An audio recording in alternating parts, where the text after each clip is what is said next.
Did you request an absentee ballot? I did not. You got an absentee ballot, and it may have been, in fact, used in the election to vote. Wow, that's weird. Again, maybe worth looking into. No. So before you dismiss all of this stuff with Sidney Powell out of hand, keep that in mind. These are extraordinary claims, but if she has the evidence, and the evidence is simple, and it meets that keep it simple, stupid standard, then maybe we should consider it. Of course not. You're a media type watching my show, and you're probably a moron. That's why you had a degree in journalism. Let's go to accusation number 1. By the way, this will all be up at this Epic Times piece. I strongly recommend it. They go through 30 allegations in Sidney Powell's lawsuit. I don't have time for all 30. I'm going to pick 4 I thought were the most devastating. The piece is by Peter Schwab, Epic Times, up in the show notes. To access our show notes, bongino.com/newsletter. Just go to that URL and subscribe to the newsletter. The newsletter is the show notes. Check this article out. It'll be there today. Allegation number 1 is jaw-dropping. That you read it and you're like, eh. Check this out.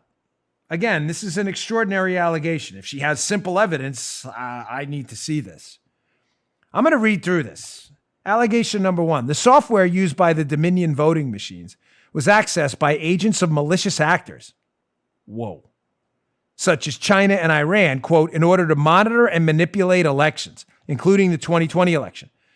The allegations based on a redacted declaration of a former electronic intel analyst under the 305th Military Intelligence, by using servers and employees connected with rogue actors and hostile foreign influences, combined with numerous easily discoverable leaked credentials, Dominion neglectfully allowed foreign adversaries to access data and intentionally provided access to their infrastructure in order to monitor and manipulate elections, including the most recent one in 2020, the lawsuit says. It's in a court filing by a respected attorney, Sidney Powell. Respected amongst sane people, not amongst liberals and journalism school graduates. But I'm talking about the smart people. Does she have evidence of that? I hope so. Because if she doesn't, that's going to be a humiliating faceplant. But ladies and gentlemen, I'm not going to be one of these rhino conservative inkers. She's such an idiot, until she proves to us she's an idiot. She hasn't proved that to me yet. She's pretty much nailed the Mike Flynn case. But ladies and gentlemen, I'm going to wait to see what happens with this one. Wouldn't you? You have a respected attorney now alleging in a court filing, an official document. It's not her blog. It's not Sidney Powell's diary. Dear diary, look what I have. This is a court document where she's alleging that foreign actors may have interfered in the 2020 election.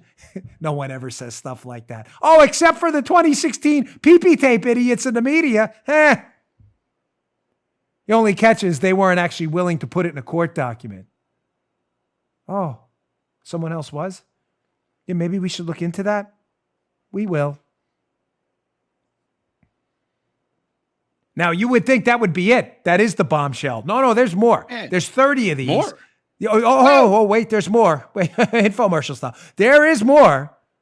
We only have the 4 lowlights because there's 30 of them in there. And my show time stuff always gets in the way. Check this out. Number 2. You can manipulate this stuff with a screwdriver? What the hell is that? Manipulate with a screwdriver. What does that mean? Quote from the Epic Times piece. The vote tallies produced by the Dominion machines can be manipulated by imputing a malicious code with just 7 minutes alone with the machine and a screwdriver, according to Andrew Appel, Princeton professor of computer science and election security expert. Does that mean these machines were manipulated with a screwdriver? No. Does it mean they can be? According to Mr. Appel, they can. Maybe worth looking into? Manipulated with a screwdriver? Like what? It's like a Christmas morning with your kids and you're putting together her strawberry shortcake Holly Hobby toys. I just dated myself. What is that? No, we're talking about voting machines. They can be manipulated and we're using them. Again, folks, to be fair to Dominion, unlike other media outlets who were never fair to us, Dominion denies all of this rather vigorously. And their denials are worth entertaining too, because their denials are in fact evidence. We didn't do it. Here's why. See, we actually do the critical analysis here, unlike people who graduated journalism school. Two serious allegations there. Oh, yeah, there's more. It isn't in there. God, no. So there may be evidence of remote access to some of these machines. Wait. There's two big claims in this one. One, you can access them over the internet remotely, meaning they're connected to the internet. That sounds like a really bad idea, Arrowhand. No, Joe? Jeez. And that there may be evidence of remote access to them. Even worse, something worth looking into. Not if you went to journalism school. Check this one out. The voting machines, a quote, the voting machines are susceptible to hacking or remote tampering because they are connected to the internet. Gosh, that sounds like a really stupid idea, even though they're not supposed to be. Quote, voting machines were able to be connected to the internet by way of laptops that were obviously internet accessible, the suit says. If one laptop was connected to the internet, the entire precinct was compromised. One of the affiants, for the liberals listening, that means they swore to this in an affidavit. Affiant, I'm sorry, we have to go slow for them. Hari Hursti, a Finnish computer programmer and election security expert, said, quote, there is evidence, wait, no, this can't be right. There is evidence of remote access and remote troubleshooting, which presents a grave security implication. Gee, that sounds like something we want to maybe look into that. I went to journalism school. That's not what we do. You know, we're trained as full-time Democrat activists. We don't actually journal them, the facts. What the facts of doing anything? Kind of weird that an election guy from Finland would bring that up, right? Hey, these were evidence that they were remotely accessed. They can be, the first question is, wait, they can be remotely accessed? That sounds like a very bad idea.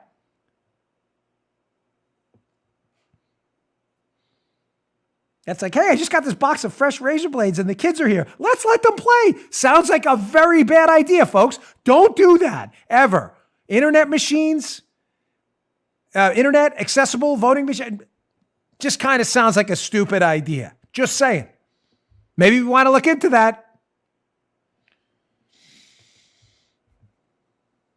Let's get to number 4. This falls under the could be shenanigans Dan Bongino theory of what the hell happened in the 2020 election. Check this out from the Epoch Times about absentee ballots.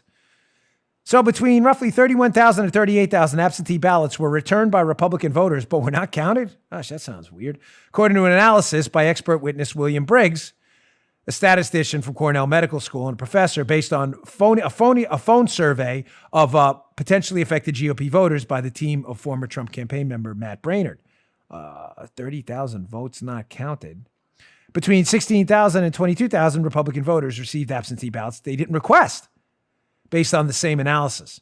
That indicates unlawful absentee requests, the suit alleges. You think? So if between 16,000 and 22,000 people, Joe, this is not a trick question, how would you know they didn't request the absentee ballot they got? I'm just guessing you asked them, did you request an absentee ballot? No. And their answer, They'll Joe, tell you. Their answer, this is a shocker, their answer was no. This is really complicated stuff, isn't it? Did you request an absentee ballot? I did not. You got an absentee ballot, and it may have been, in fact, used in the election to vote. Wow, that's weird. Again, maybe worth looking into. No. You just heard Dan Bongino.